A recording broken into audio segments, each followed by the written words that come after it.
Metal Jesus, and I'm back again with Kinsey.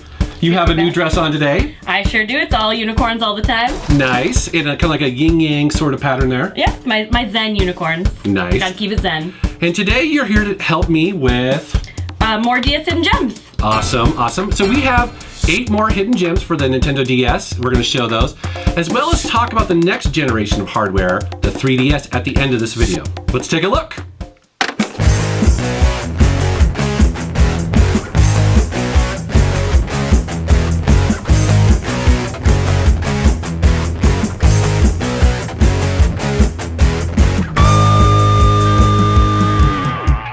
What do you have for me today? All right, to start with, we have Lock's Quest, made by the same people who made Drawn to Life. So, is this an RPG? It is kind of a real-time strategy with a little bit of tower defense elements to it.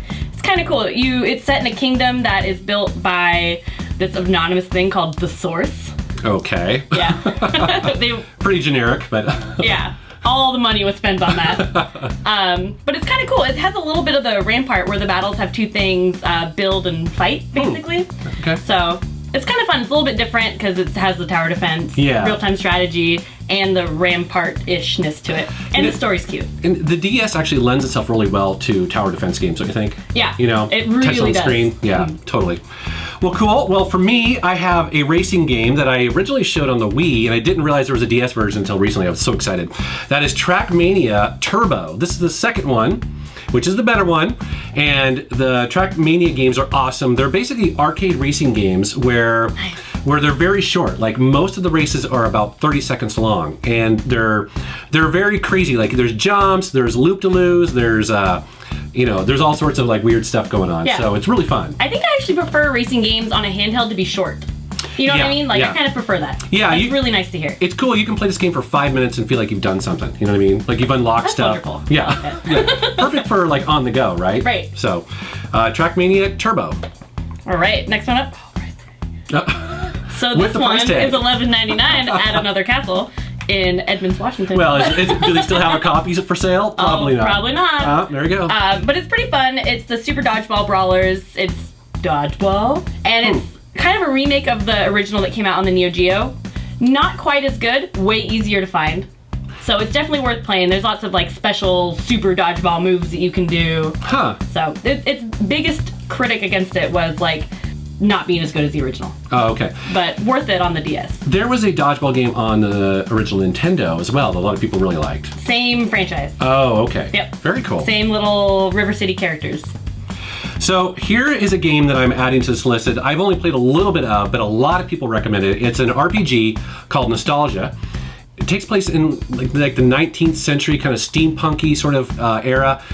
Turn-based combat, beautiful graphics. I was actually really impressed when looking at this. I really need to play this. It talks a lot about airships. I'm a very big fan of airships. Final Fantasies, love them. What is it about airships? That's so funny. I don't know. They're like planes but cooler, and they look awesome. I don't want to say steampunky, but I will this one time. Okay. They're just kind of cool, old but new. Yeah. I love it. Huh, interesting. Now, it's funny though that the love affair with steamships kind of started with Final Fantasy, didn't it? Yep. As far as I know, yeah. Yeah, and Skies of Arcadia, of course. Yeah. Yeah. Very cool. All right, so what do you have? All right. I have Dig Dug Digging Strike. I am the biggest Dig Dug fan. Now, I love it. You own a Dig Dug arcade machine, right? I do. And it's the first one I ever bought. That's the arcade machine of all arcade machines, as far as I'm concerned. That's the one I wanted. That's so awesome. And it's one of the easiest to find, but... So it's on the DS. What makes it updated, or what's different about it? It's kind of fun. They update the graphics. I mean, of course, way a lot from the Atari 2600 and the arcade. And they try to add some story elements to it.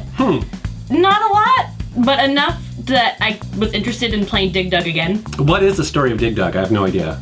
This one is you're trying to like break off pieces of islands where like the bosses are hiding. Huh. So you have to like dig around things like instead of, and when you dig around it, it makes it fall like the big rocks and everything, but on a much larger scale, and you're actually trying to take the stakes out of the ground to break off islands. Wow. So they didn't add a lot of story to it, but enough that, you know what, I'll play Dig Dug again. I loved it.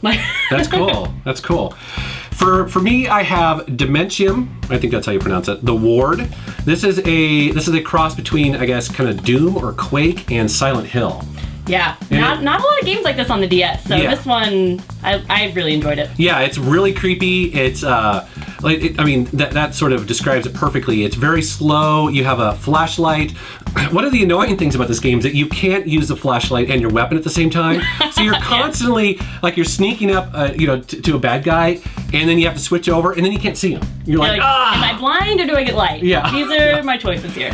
Now, I've actually heard that the second game fixes that. You're allowed to basically have a flashlight in one hand and a weapon in the other, which would be much better, but also a different sort of vibe. Yeah. You know. But the graphics for this are kind of amazing for the DS. Like it's pretty impressive really stuff. nice. Yeah, and scared the hell out of me a couple times, I'll admit. So of course I was playing in bed with headphones on and the lights off. Worst. Yeah, it was awesome. It was awesome. All right, I have On Tamarama. I loved it. I pre-ordered it when it came out, and no one knew what I was talking about. So it's an Atlas game. It is an Atlas rhythm game, and you kind of have to do two things at once. You're doing, the A, B, whatever on the side. Oh. You're doing those, and the stylus touching the ontamas, Oh, which are okay. little like fat bunny things. Okay. And it's adorable, and it's super challenging, which I kind of liked in a rhythm game. Yeah. So, and you have the two things at once really threw me for a loop at first, but it actually made it seem really like different from all the other ones. It's not just like, Rock Band. Yeah, interesting. So- This is the first I've ever heard of it. It was super fun, and when I got it, no one was like, "What is that? Why are you buying that?" And it was amazing. I Cool. loved it. All right, and then the final game for this week is Aliens Infestation. This is a 2D platformer, kind of similar to like Metroid. A lot of people compare it to the original Metroid. Oh, nice. Yeah, and it's a bit of a late release on the DS, and so some people I think heard about it because they were really looking forward to it. It's cool because you basically take 4 Marines with you, and when they die, it's permanent death. So What? yeah, so it's real. So you have You don't mess this up. yeah, so it's actually pretty interesting, and it's tough too because aliens go after you. You have like the little pods, you have the little face huggers. It's cool, and this game scared the hell out of me once, and I'm ashamed to admit it, but it had that stupid scene where the cat jumps out, and it fucking scared me. That would get me. I know. Things jumping out every time. Yeah, it was pretty funny, but it's really good, very challenging. All right, well that was some cool games, but you brought a couple handhelds here. I did. I'm kind of curious what they are. All right, so we'll start with this one. This is the DSi XL. It is the Super Mario Brothers 25th anniversary one. Ooh. So I was pretty excited when I got it. If it's rare now, I don't know, but Yeah. I'm glad I have it. It's very pretty. Man, the screens are way bigger. They're way bigger, and the XL is so comfortable. Huh. I wouldn't go back to the Yeah. smaller one at this point. It's interesting. I haven't bought one of those yet, and I kind of feel like I need to because playing worth these games this week. Oh my God, my hands! I got big hands anyways, and it's like I can't. It's wonderful. I love the XL. Somebody tell me different. How much is this worth? That's cool.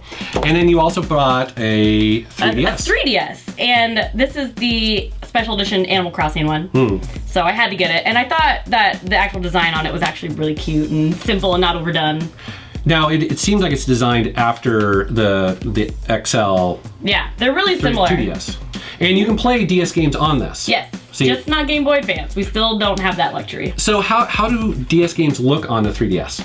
They look fine. Okay. I mean, I'm playing one right now, and it looks fine. Oh yeah, it does. Okay. So, well, because yeah. the reason I was asking, because some people online, because I tweeted about it, and some people were like, no, it's kind of blurry, blah blah blah. I personally don't notice anything. Okay. But then again, like on sometimes high definition TVs, I don't notice the difference between Right. certain kinds. So I might not be the one to ask, but I think they look wonderful.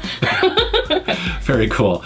All right, well, thanks for coming on. We're going to do one more of these episodes, and I want to thank you guys for watching my channel. I'd love to know what you guys think about these videos. Please post a comment below, and thanks for subscribing. Thank you. Take care. Should we point out the dress? Do you want to? I don't care. I think it's cool. Okay, we're going to It's got point it out. unicorns and stars on it. It's got unicorn. We'll have to, though, unicorn because yin yang. yeah, it's like the yin yang. People will just be like, he's looking at her boobs. That's a comment I'll get. All right, you ready? I'll go like that. Yeah, really. All creepily. Not looking.